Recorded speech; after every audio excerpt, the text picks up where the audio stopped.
3, 2, 1. Great. Ooh, I love that the wave that formed when I did that snap was like, ping. It's really I love thin that. And, I can't wait for you to see this wave, baby, when I send it to you. I promise not to review it. I mean, I guess I will see that one because that's the one I'll need to line up, but like I won't care about how thin it is. It's going to be so thin. It's like me, so thin. Actually, I came home. I know. I saw this tweet. And my mom was like, I left the room and my mom goes to my brother, Matthew looks really good with the weight that he put on. And I was like, I did not gain weight. And so I went on my mom's scale and I weighed 2 pounds less than what I weighed when I was here in January, like through the holidays and everything. Right. And then I told my mom, I was like, excuse me, I weigh 2 pounds less, mother. And she was like, it's all in your ankles. I think you look great at anyway. Yeah, and that's what. Then I was napping on the couch, and I woke up to my mom poking my ankles to make sure I wasn't retaining water in my ankles. Do your ankles look different? I don't know. Check out my ankles next time you see me. I mean, I'll take your mom's word for it, and I just feel like my mom is a liar.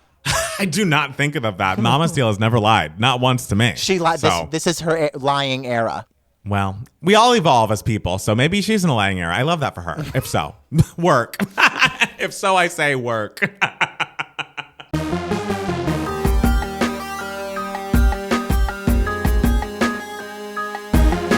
Hi, everybody. Welcome back to 2Gay Match, the podcast. It's Matt Palmer. And it's Matt Steele. And I don't know if you can tell because of our beautiful sound quality, which I hope sounds beautiful, but we're actually recording remotely this week. Matt Steele is back home in New Jersey. How is New Jersey treating you, Matt Steele? New Jersey is beautiful. It is about 1,000 degrees in my bedroom because I don't have my wall unit air conditioner in my bedroom blasting because, we have to have, good quality audio. If this podcast was just like the sound of an air conditioning, what would people listen to? They'd just be looking at a really, really skinny Matt Steele.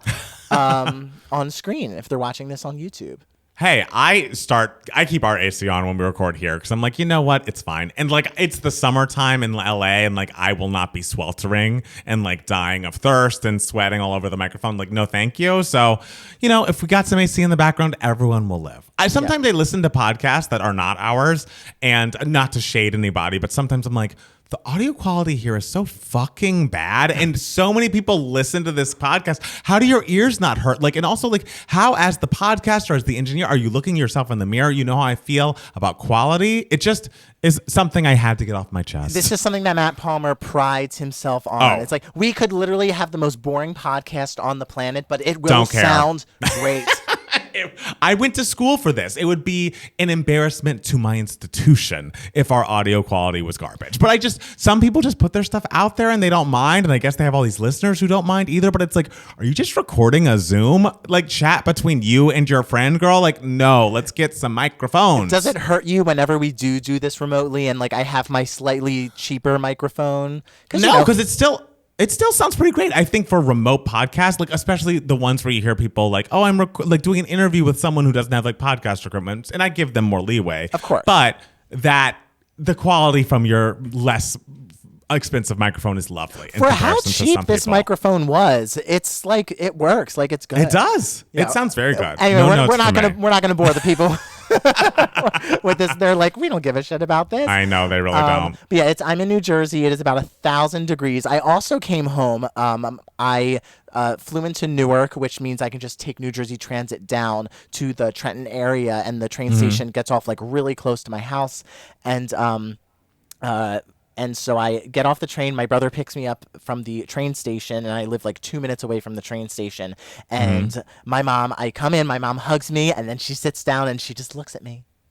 And I'm like, what? And she's just like, do you have anything to tell us? And I'm like, no. Wait, what does that mean? Like, hello, I love you, I miss you. And she's just like, well, why did you come here?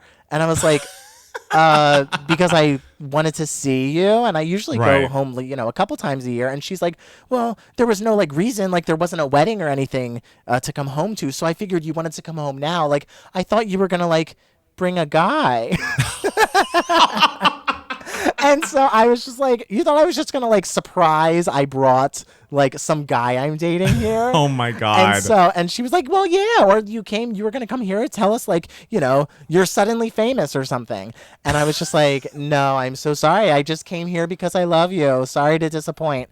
But no, I mean, between that and also your mom messaging you after you talked about like how it's difficult being a gay actor, and she was like, "Oh, is this the reason why you don't get any parts?"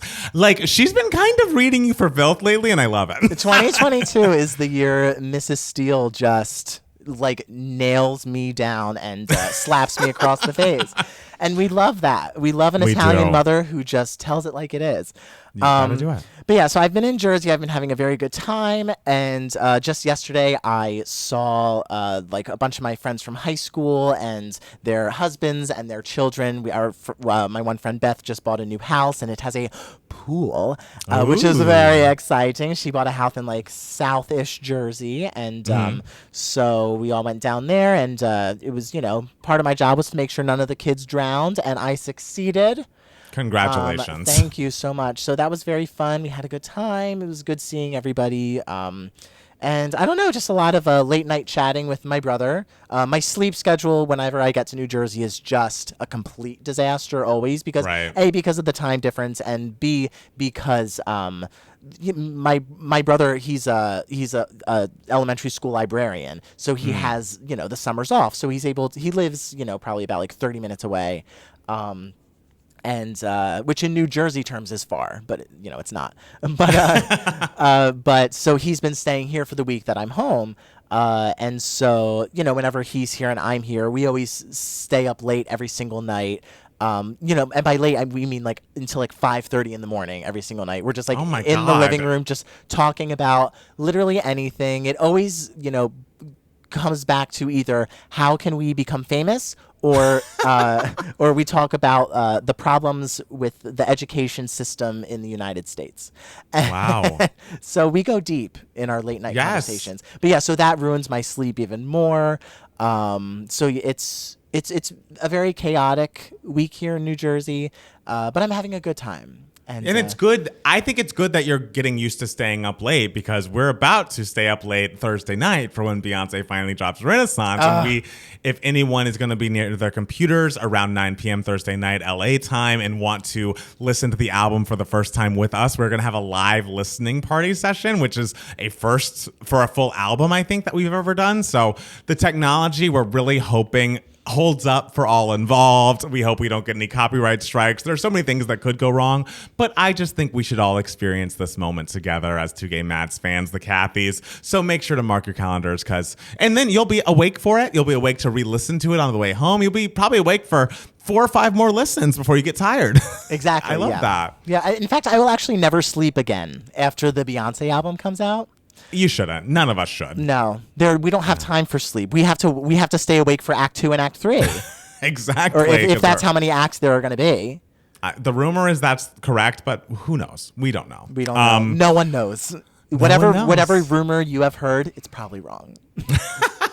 Yeah. Well, for me, my weekend was also good. I watched important life-affirming film Sonic the Hedgehog 2 on Friday with Jackson. How was she? We know you love Sonic.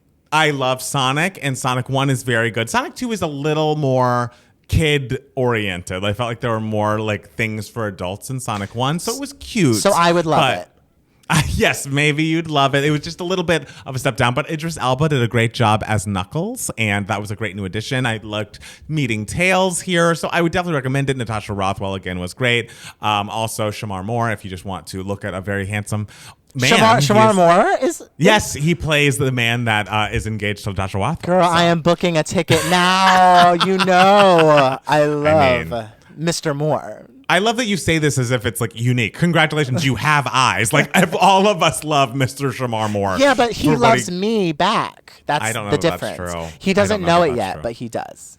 Well, anyways, speaking of weird things, on Saturday I went and saw Moulin Rouge at the Pantages for a second time, because before they reached out and asked me and Matt Steele to go to the premiere, Jackson and I had actually already bought tickets and had plans to go with some friends of ours, some couple friends. And so we did that. And so I've seen it now twice. And it was fun to see them experience it. The set still looks beautiful. That lead man still sings his fucking face off. So I loved that.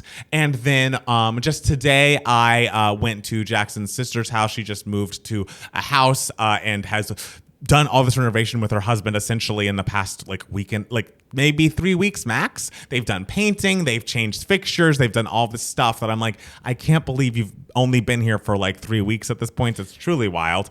And then we went down to Long Beach to hang out with Sarah, a friend of mine who just got engaged, and hung out with her on the beach, and just drove back up and got on here and started podcasting with you. So it's been quite the weekend. That is, I also spent the weekend learning about people's house renovations that they have done recently. And can you imagine owning a house? It's something that I'd like to imagine one day, but it just feels so such an investment. And then the idea to me of getting a house and having to renovate it seems hard. I want a turnkey. I want to walk into a home and it's great, I have to do literally nothing and I feel wonderful. But I just hear all my friends just talk about all the stuff that they have to do when they own said home, and I'm just oh my God.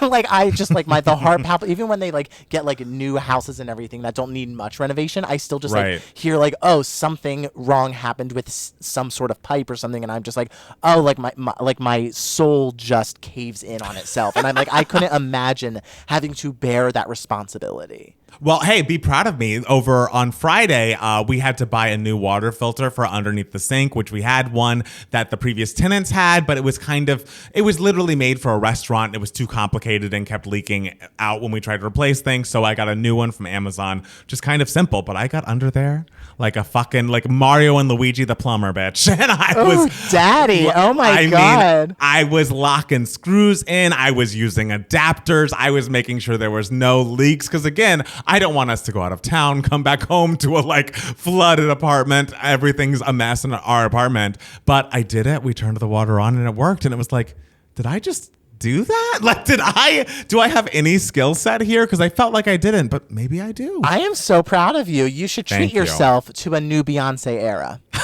I think that is my nice thing that I get for dealing with that plumbing. Also, to be like you several months ago, I have been waiting on a new dining room table from Wayfair for, obviously in comparison to the couch, it's not that long, but we're pushing on a month now. I've been calling them every single day to be what's the update? Why did I get sent the wrong size table? I need the correct size table sent here as soon as possible. I sent a very stern email. And then you got to get stern on those emails. And then they finally were on Friday, okay, we're going to replace it. Thank you for accepting the different color. We have it in the right size. I've put the order in. It should be there on Sunday.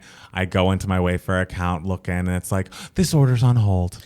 Ooh. We're investigating as to why there's a delay. And I'm I will kill you. I will spend the rest of my life fighting for this table, because the issue was it was accidentally, they put the wrong size table in the back end of the website, but they were showing me the correct size table. I purchased it very cheaply. And then they're well, you actually in the back end ordered the 47 inch. It's well, that's not what it said. I will not be paying a cent more, and you will be sending me the table I ordered. Thank you. Ooh, is the table the new couch, ladies and gentlemen? The table, that's really the question. And maybe it is. Damn. It's upsetting. I can't. How long did you wait for that couch? Oh God, I ordered it in October of 2021, and I received it April of 2022. I can't wait 7 months. I don't have 7 months to wait for this table. I really don't. I'm so sorry. I am so sorry. Jesus Christ. Are we ready to jump into the news for idiots? Let's jump in, guys. It's 1,000,000 degrees. My hair is deflating, but we still gotta deliver the news. We're journalists. And since this is the only thing, again, we talk about on this podcast, Beyoncé has released 2 things since we last spoke. She has released the track list of her new album, Renaissance. We're getting titles like I'm That Girl, Cozy, Alien, Superstar, Cuff It, Energy, Church Girl, Plastic Off the Sofa, Virgo's Groove, Move, Heated, Thick with a Q, All Up in Your Mind, America Has a Problem, Pure/Honey, and Summer Renaissance. Matt Steele, I think you already taken 2 Plastic Off the Sofa? I've claimed Plastic Off the Sofa. That's my jam. That is my national anthem. I generally like to wait until I've heard at least a clip before I like go with a song. No. But Alien Superstar is kind of calling to me. And I've been reading about how it might be the next single and how the label's very excited about it. And you look at all those people who wrote on it and like produced it, and it looks like a fucking hit on paper. Okay. And what's the one with Grace Jones on it? Oh my gosh, that's Move, the thing. Right? Is that Move? Is Move the one? I need know. to look. My list right now doesn't have the features, but I think that makes sense. Yeah. And the fact that Grace Jones is on this album, and of course, this made like the viral clip of Grace Jones talking about Gaga go viral yet again on Twitter. And Matt Steele, you watched it. What does she say about Miss Germanata? Oh no, she. There was an interview where she was talking about Lady Gaga, and it was saying something like, would you want to collaborate with her or something like that? And she was talking about, she's like, oh, well, it just seems like a lot of costumes, but a little empty inside. It seems like there's no personality there. And it's like, did you really just say Lady Gaga has no personality? I know. Like that is, those are some balls, ma'am. That is some that is something only Grace Jones should have the audacity to say. That's the thing, is like she has definitely earned the right to give her unfiltered commentary on today's artists. Back in the day when Christina used to talk shit about everybody from Beyonce to Lady Gaga, like she wasn't Grace Jones. So that's why people came for her. But it's like, well, she's Grace Jones, guys. Like there's no real feedback to give her. There is a heft to Grace Jones that I guarantee you, if Lady Gaga ever heard like that quote of her saying it, Lady Gaga was probably like, she's right. I, Lady Gaga, do not have a smidge of personality. Thank you, Grace Jones. It doesn't sound right, but when Grace says it, it's just like, yes, ma'am. It feels right because it's like she's an all-knowing, omniscient being. It's funny. A friend of mine, one of my like best friends, she's a literary agent, and one of her clients was Grace Jones. Or one of her agency's clients was Grace Jones. I don't think she directly dealt with Grace Jones. And they were trying to figure out like, who should we put on our agency's website? And my friend was just like, Grace Jones. Like that is the image that on the website that will like give us the clout and like make us look badass as fuck, 100%. And so Grace Jones just has such power, and she, like, of course Beyonce got Grace Jones on this album. Of course she did. And I love that there are just two, I think it's just two songs with features. It's just Grace Jones and Thames, I want to say. And everything else is just Beyonce. I know. I was expecting there to be features everywhere. And like, sometimes features are great and everything, but I do feel like sometimes we abuse the feature button. I feel like we've gone into like a feature heavy era, and it's a little like, come on, guys. I mean, in the world of Spotify, if you're a fan of DaBaby and not a fan of Dua Lipa, you're getting, levitating remix in your release radar because of it. So it's just like an algorithmic choice in a lot of ways. But yes, Beyonce stands alone. She does not need a feature. She does not need the hottest rapper on every single track of hers. She's Beyonce. And if she does get a feature, it's Grace. Like, it's just like the one feature is such a choice. Brilliant. Did you hear about Desus and Mero? What?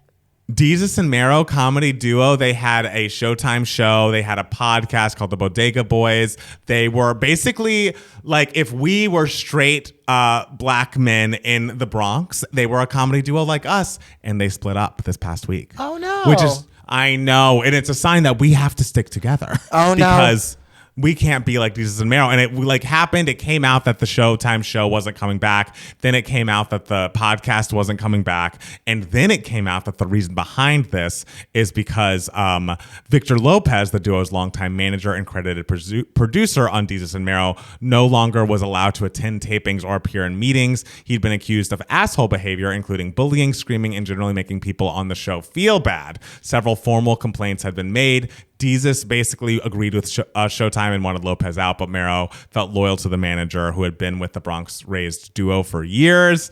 And it's like, we just can't let that happen. Whatever manager we get or don't get, we can't allow them to tear us apart. No manager will ever get in between us. No. Unless it is a manager that can make us millions of dollars. And then I'll be like, well, I can dump Matt Palmer for this. Oh, great. I look forward to that day when the headline is poor Matt Palmer being looked over yet again. Our manager should be, who's that little 21-year-old boy who was the manager of those like YouTubers and stuff on that documentary, Big Mouth or whatever. Oh, I don't know. I don't know that. Big Mouth is the documentary? I know Big Mouth is also the cartoon, but like there's a documentary as well about like the people who want to be YouTube famous, and like there's a manager of influencers and stuff, and he's like 21 and he's like crazy but like good at his job. Jesus This Christ. was like 3 years ago. This came out, or 2 years ago. Well, that's far too long. There's no way for me to remember that. Did you know that Amanda Seyfried was up against Ariana Grande for the lead in the Wicked movie? I heard. I know she really wanted that audition. I know she really wanted did. that part. She was very public about it. And you know what? I would have allowed it. I would have been happy if it happened because she is always good in everything, I think. I felt like there was discussion in the Discord about Amanda Seyfried vocally. Do you think vocally she would be able to handle the challenge of Glinda in the Wicked film? I think she would have been great. I obviously Wow. she wouldn't have been hitting those Kristen Chen with high C's or anything, but like I Right. think she would have been able to. I think she would have been able to do Glinda. I think she would have been nailed the timing. I think Amanda Seyfried is really, really great. I I have loved. Yeah, no, I have no negative feelings about Amanda Seyfried. I don't know who would, but I don't remember. There was so much bad in the Les Miserables movie that I truly don't remember her performance at all. I actually really loved her in the Les Mis movie. Oh, wow. I think she really brought like a character to Cosette. I really enjoyed watching her in the Les Mis movie. I like her in everything. So Wow, okay. if she was Glinda, she would have had my full-throated support. I love that. As Miss Grande does as well. We want good things for the Wicked movies. I was just listening to Ariana singing Still Hurting today, just because I was in the car thinking about it. I actually had a dream about Jason Robert Brown's Stars in the Moon last night. I had a dream I was auditioning with that song or like singing that song for someone, and I had forgotten all the words. And I How woke dare. up and I was like, I need to listen to Stars in the Moon just to make sure I get every word, every verse. What a classic piece of music. Oh, it's perfect. It's a perfect Truly. song. Yeah. Ah, It's great. I love that man. Jessica Malasky, who sings the original. Amazing. Perfection. Yeah. Did you see that Marcel the Shell director, Dean Fleischer Camp, is going to be directing the live action Lilo and Stitch? I did not know they were making a live action Lilo and Stitch. They're making a live action Lilo and Stitch. It's currently the 20th anniversary of the 2002 classic. I've never seen Lilo and Stitch, actually, but I hear it's amazing. People love it. I've never seen Lilo and Stitch either. I went on a date with a guy recently, and we hung out in his living room. And after we, we split dinner. And Okay. he bought me yogurt. It was very nice. That's very and so we nice. hung out in his living room, and he was a big Lilo and Stitch fan. All right. Big, and so he had stitches everywhere, and it was like really, really cute because he was like, Yeah. a burlier gentleman, and I would not have pegged him for a Lilo and Stitch stan, but Right. there he was. And so I think people in the chat are upset that we have not seen Lilo and Stitch. We will. I would like to see it. Jackson's a big fan of it. And, I feel like there was the whole article about the 20th anniversary and how the original director was saying, hey, our movie before Frozen was a story about sisters as well. And so it's something I'd very much like to see, but I've not done it yet. I apologize. it's gonna happen, guys. At some point, we have a lot of life to live. We're young. It's true. This is more for you, Matt Steele, but did you hear that Chris Evans is laser focused on finding a partner to spend his life with at the moment? Why is this for me? Well, because then you can spend your life with him. You've literally been throwing yourself at Pete Davidson over the past several weeks. But, why is this for me? I don't know why I'd even care about Chris Evans trying to find a life partner. Hello, he's literally talking to you. And this is your response. Are you saying I'm desperate, Matt Palmer? No.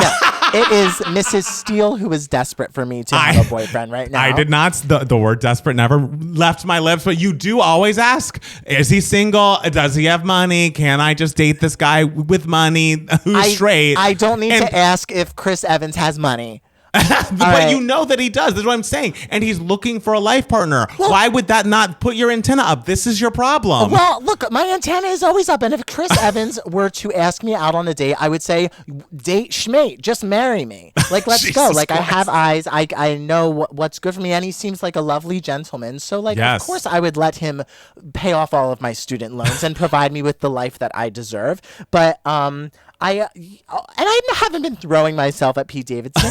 All I have said in previous podcasts was that if all these people love Pete Davidson so much, he must be an excellent boyfriend, and therefore I would let him, just like Chris Evans, buy me dinner, pay off my student loans, and provide me with a room full of stuffed animals. Well, I was just trying to bring you an option that I thought would be more palatable, like that I would approve of a bit more than Mr. Davidson. And clearly you did not want to take the bait. So that's the end of, I was trying to hook you up and clearly you're not receptive. So, you know, you're on your own. Listen, you should approve of whoever has the most money. That is not what I'm looking for you in the relationship realm. It's not. That is what you should approve of for me. Did you? Mrs. Steele approves of everyone. So that's nice. Did you hear that Abbott Elementary has gotten a full season sophomore order from ABC? 22 episodes. And as much as I squeal and whine about there not being enough episodes of television that I love, I'm so glad we're getting seasons that are this long of Abbott Elementary because it's truly the perfect feel-good comedy. And it's brilliant and so great and so smart and also makes you feel warm and fuzzy inside. It's like no notes on that show at all. I mean, as Beyoncé has told us, a renaissance is coming. So we are getting a renaissance of releasing like new music on a Tuesday or Wednesday, whatever. We are getting a renaissance of comedy seasons being 22 episodes. Right. And being on network television. I know. And people caring about a show that's on network television is truly, we're going back in time. This is like 2004 right now. A renaissance, ladies and gentlemen. We are in the J-Lo and Ben Affleck. Oh. All of it. All of it. Me having a boyfriend. Yes. That is also another renaissance that is upcoming. That is Chris Evans or, you know, Shamar Moore, maybe. Who knows? Okay, maybe. All right. We were asked to discuss this since we are, you know, not in our teens. We don't know all about it. So I'm just going to read the story. A random creator on TikTok released a pink colored dipping sauce that is not FDA approved, labeled with false nutritional information, unsafe packaging, and the color of the sauce itself isn't consistent, having various hues of pink. Also, she hasn't described what this tastes like, and apparently it possesses a lot of gas and hisses when opened. And people being people, they purchased this sauce for $20 and became sick. They were also shipped in bags and exploded during transit. All right, well, y'all are the people who like bought the pink sauce. Honestly, like, that's the thing. Why is were like, you buying it? Sure, it's dumb of her to make this and sell this and put like fake nutritional labels on it, but like you really got to look in the mirror if you bought one of those pink sauces and consumed it. Like if you bought it as a joke, just wanted to get on the TikTok trend, make fun of it, sure, whatever, you're still giving money to this thing that's not a thing, but fine. To actually ingest it is beyond wild to me. Like I can't understand the thought process. We need to start taking accountability for ourselves, ladies and gentlemen. But also the thing is, like, if you opened it and it like hissed and everything, that makes it sound like it's a more of like a cultured thing, like a kombucha or like a what's it called, like a kimchi thing. I love like a cultured, like pickled, vinegary something. So like, if it's like that sort of taste, I'd be down to try it. Matt Steele, please don't try this pink sauce that is not FDA approved, that gets sent in the mail along like with hot Cheetos and shit. Listen. And it explodes. Listen. I'm asking you not to consume it. Listen. That's all I'm asking. Once I marry Chris Evans and I am very, very rich, I believe I told everyone on the podcast last week that when people are very, very rich, they get very, very bored, and that's how they get themselves into a lot of trouble. So I might, when I'm living my life of luxury, I might get really, really bored and buy some of this pink sauce. Never get that bored. I just want us to hold us into a little bit of a higher standard. Even if you are bored and married to Chris Evans, don't buy the pink sauce. Don't eat a Tide Pod. Like, don't do all of these things. We can live without. You know, you could work on the podcast. Think about like, what am I going to talk about on Sunday? What's a great new video? What do I think of the Stacey Orico album, which were patron requests? No, we'll have broken up by then. Like Desus and Mero. Yes, it's very sad. Very sad. This I just have to say because it's a follow-up of a story of last week. Ricky Martin's nephew has withdrawn his harassment and affair claims in court. The case has been dismissed. Just as we'd anticipated, the temporary protection order was not extended by the court. The accuser confirmed to the court that his decision to dismiss the matter was his alone without any outside influence or pressure, and the accuser confirmed he was satisfied with his legal representation in the matter. The request came from the accuser asking to dismiss the case. If this is all above board, great. No one wants something like that to have happened. Yes. And we're going to try to be glass half full this week and say, great. Yes. I'm glad that whatever truth came out needed to come out. And I'm happy that it seems like Ricky Martin did not do this. Yes. I hope that and would like to believe that. Does a part of me have questions? Yes. Sure. But I'm going to hope for all of our mental capacities and for the safety of all involved with Ricky Martin that he did not do this. Yeah. There's only so much that any of us will ever know. So, I know. It's true. So we shouldn't stress about it. I'm a little stressed, but I'm going to try to not be. I'm just not going to think about it. If I think about Ricky Martin, I'll get stressed, but then I just won't, and then I won't. Okay. I love that. Matt Steele, do you have any other news for idiots that you wanted to talk about? There's a question in our live chat that from Grace saying, would Matt Steele date Ben Affleck? And I just want to go on the record and say, yeah, I'll date anyone who's rich. Let's go. Jesus Christ. Like, come on. Don't you think there should be more on your list besides rich? Like, rich is not the only thing that's going to make you happy forever. No, but it is the thing that will make me the most happy forever. It'll make you very comfortable. It'll make you happy now. I want you with someone nice. I love comfort. Oh, I love a nice guy. You do. I love a quiet, nice guy. A quiet, square, nice man. That's who Matt Steele's looking for. I love it when he's short, like 5'5", and just like has all like arms that he like can't put down because they're so muscly, and he just like waddles around. I love a little box. Hey, everybody loves what they love. Everyone has a lid for every pot, as they say. Okay, well, I guess we'll take a quick break, and then we'll be back with more Two Gay Mats, the podcast. All right, ladies and gentlemen, we are back. It is 5,000 degrees in my bedroom, and we are on to Email My Heart. And fun fact, I'm actually sitting in the exact location where it all began, where I Skyped with Matt Palmer when he interviewed me to be his roommate. I was sitting on my bed right here underneath my Follies poster and my Carolina Change poster. Wow, it's coming full circle this week on TV. It really is, guys. It is a renaissance. Anyway, so we are on to Email My Heart. This is the section of the podcast where we answer any questions that you guys might have. You can be a part of Email My Heart if you email us at twogaymats@gmail.com, two spelled TWO. Or if you are watching this on YouTube, you can comment below in the YouTube comments section. So the first email comes to us from Garvin. Garvin has a very interesting subject line that asks, was my date racist? Hey, Matt and Matt, so I need your input. Recently, I've decided to get back into the dating scene, so I've been swiping on Tinder. This past, I matched with a guy, a super cute guy, and decided it would be cute to ask him for drinks. This past Sunday, we went out, and I have to say we had an amazing night, and I was feeling this guy until ... I said, I'm really having a good time. I like you. And his response was, I like you too. Usually, I don't get along with brothers. It's really refreshing. That kind of threw me off, but I let it slide. And then, when I went to pay for the bill, he goes, and you picked up the tab. Today, he texted me and wanted to hang out this weekend, but I just don't know. It seems like he likes me, maybe, but I'm not sure if I'm being oversensitive or if I should just decline to hang out again. Thanks for your advice, guys. Garvin. And Matt Palmer had a follow-up question. I did. Asking, hey, Garvin, thank you for sending your question. Just so we're clear, you are both black, yes? Or is he not black? I have feelings, but I just wanted to clarify. And Garvin clarified, I am black and he is white, which I assumed. I took this story as the date was a Caucasian gentleman. In what world, Matt Steele, as a white gay man on a date, would you refer to black people as, I assume it was said, brothers?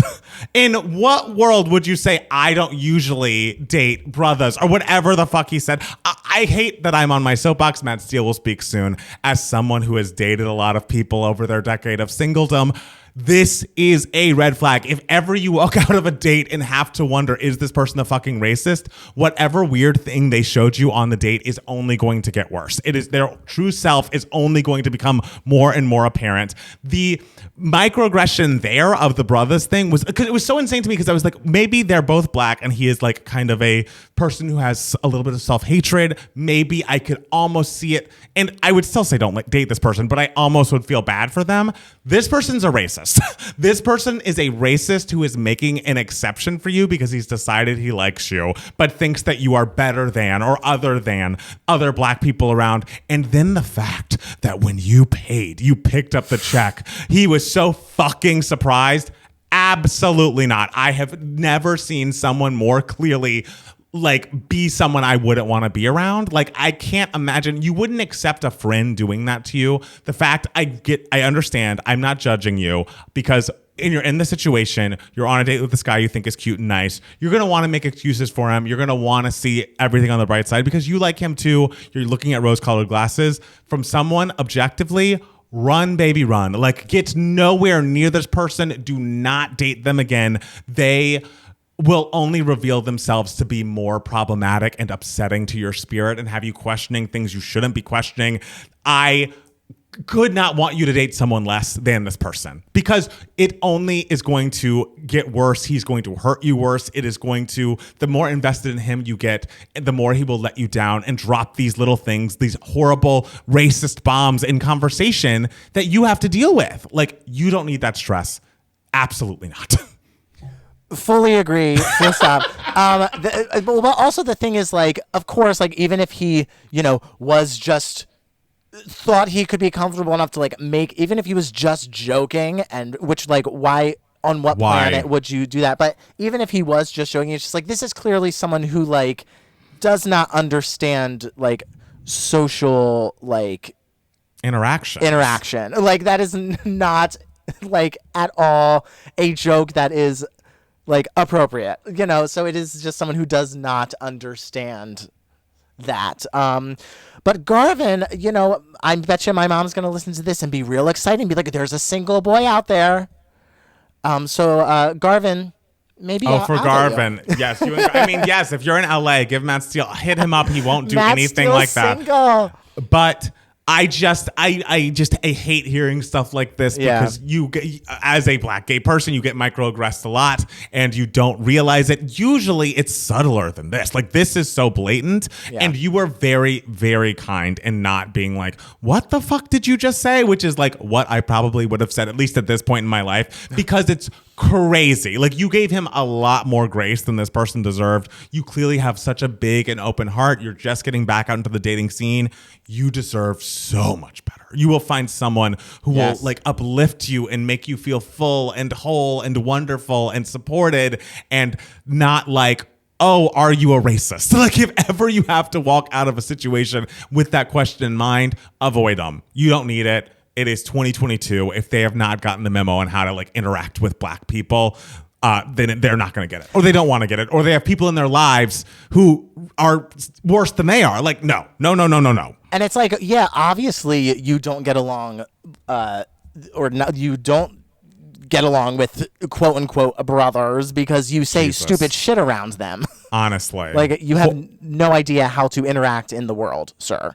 And we love you, Garvin. I hope you don't take this as any sort of reflection on you, or like that you should have done X, Y, Z in the scenario. You were in a situation where you had your rose-colored glasses on, and you were being very kind and open-hearted with this person who didn't deserve it. They did not deserve the kindness that you brought to the table. So get out and get out now. Yeah, and I could just imagine Garvin just being like, check, please, I will pay for this date to end.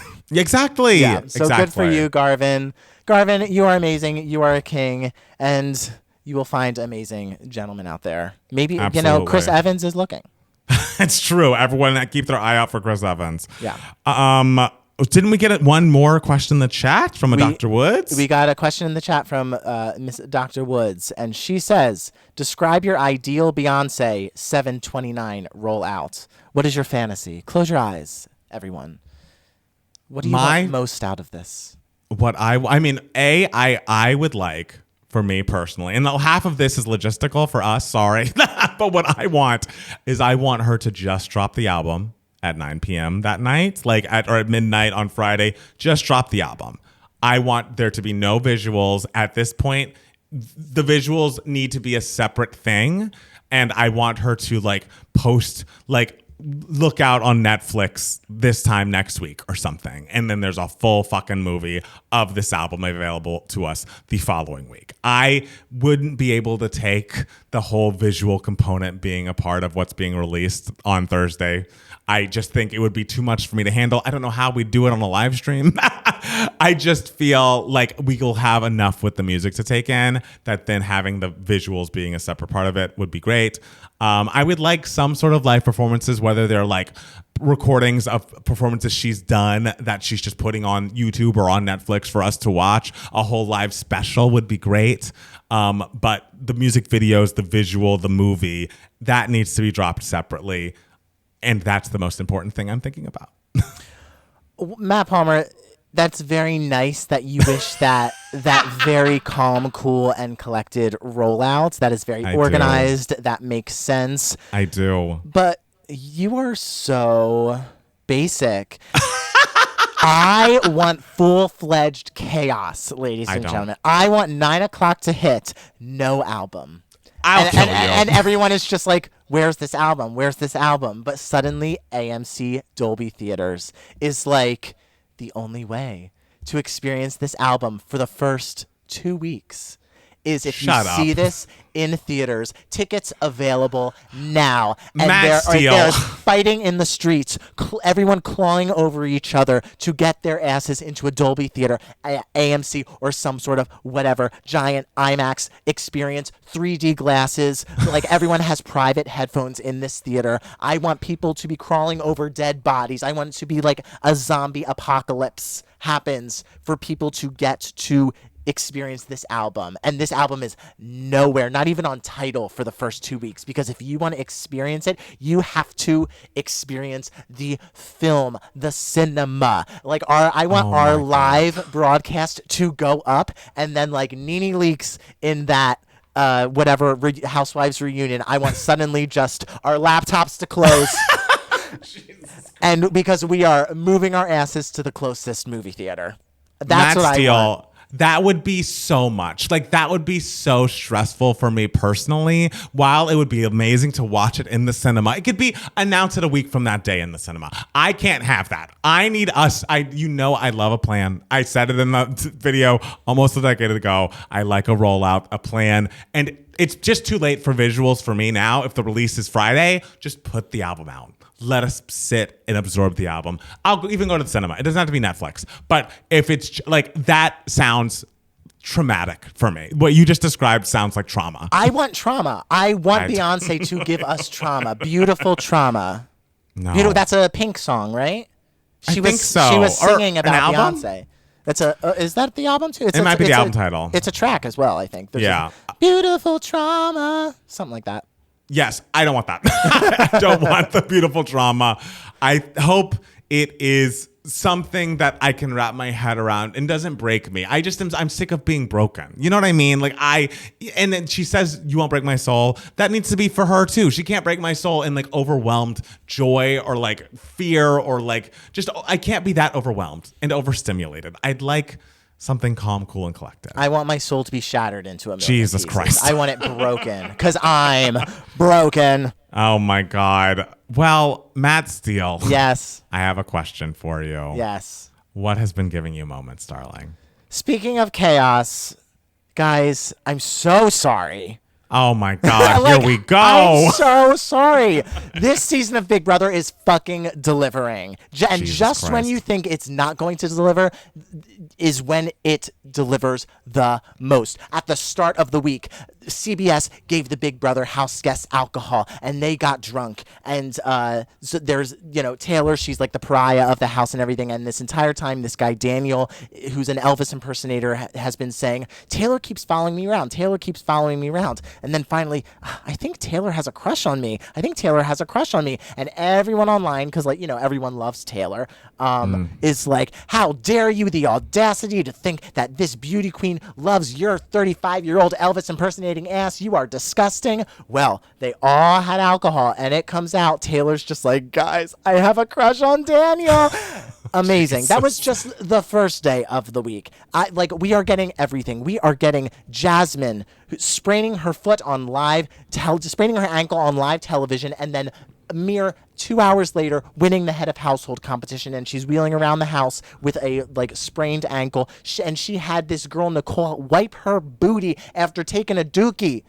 We got to discuss that on the feeds. We have a gentleman Turner who took his first shower after 2.5 weeks of being in the Big Brother house. And we I won't go into the details, but this whole week, it was Taylor's gonna go, and then finally we got the outsiders who were not in the big alliance coming together. We have been wanting for years, because there's always a big alliance and they just steamroll through everything, and the outsiders are always like, what happened? I don't know what happened. We couldn't figure this out. They all figured it out, banded together, and literally almost 24 hours ago, they banded together and figured out a plan, and there's going to be a giant blindside this week. And, a girl who I actually do really like is going home. But, it's so great. We are setting ourselves up for a split house. There's going to be anger. There is going to be devastation. It's going to be like the Beyoncé release of my dreams, guys. This Big Brother house is delivering. And I have to say, I love this cast. All of them.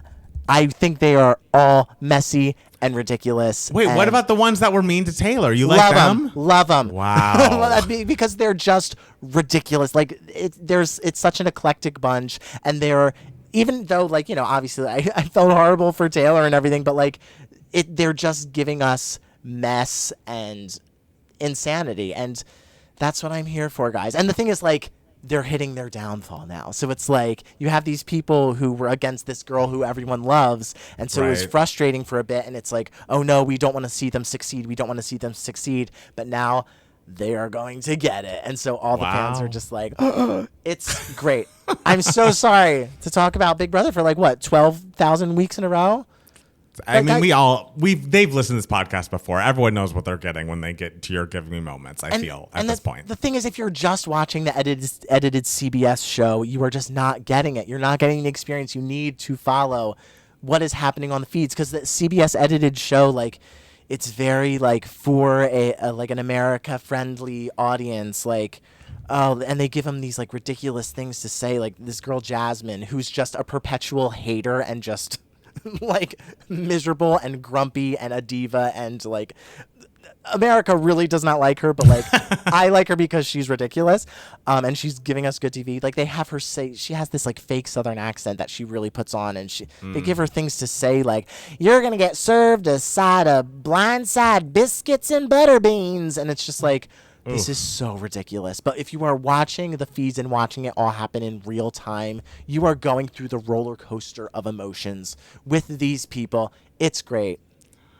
I've been given moments. It's a million degrees in here, and I can't breathe. I'm glad that has brought you joy. I really am. I'm glad it's turned around. It seems like that was what every season needed to do, is early on there's a big alliance and the other people don't bond together and become an alliance. It seems like they're finally doing it. So I think that is good from what you described. Love all right. It.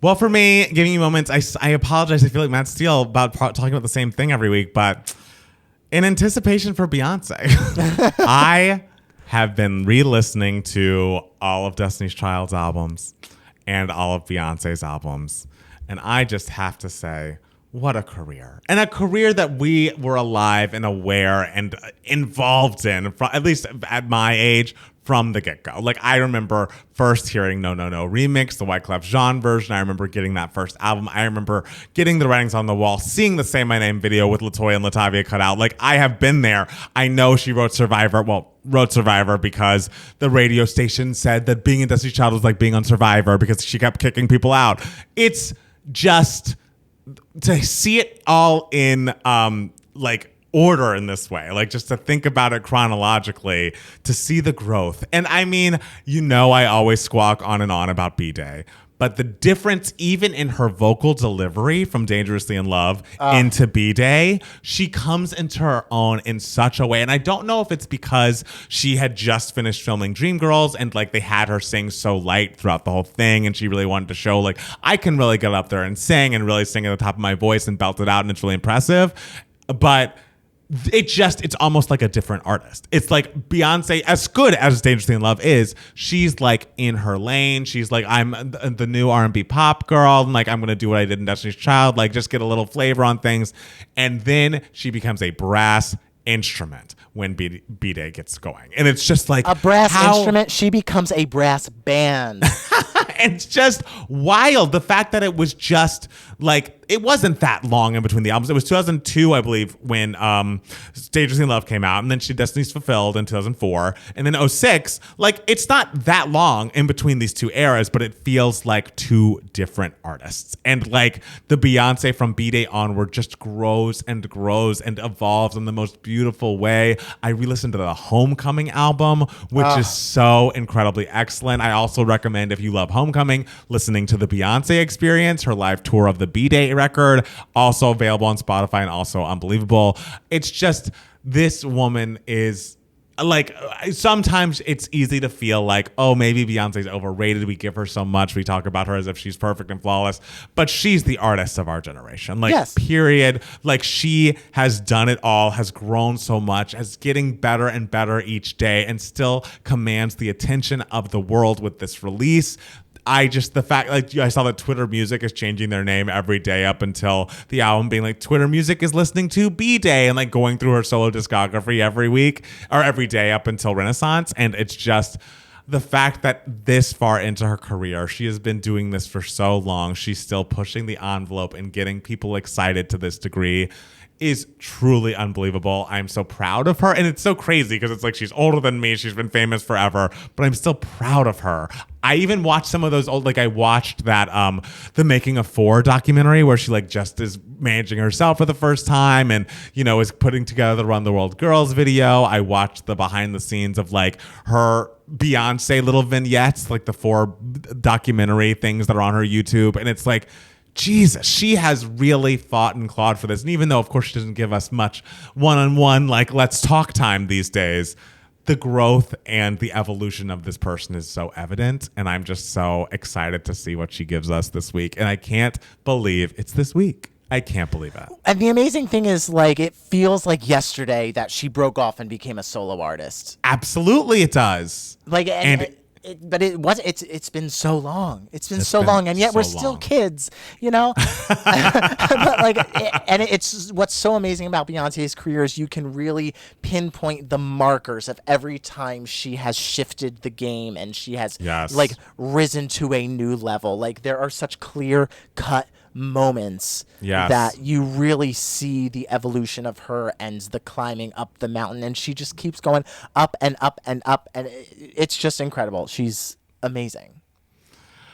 Guys, this is our last podcast before Renaissance releases. So we're going to be new people. We really will be. I thank you so much for listening and watching. Next time you hear from us, we will have elevated alongside Miss Knowles Carter, and I'm excited to see who we become this time next week. Thank you all so much for listening and watching, and we'll be back next week with more Two Gay Mats, the podcast. Bye, guys. Bye.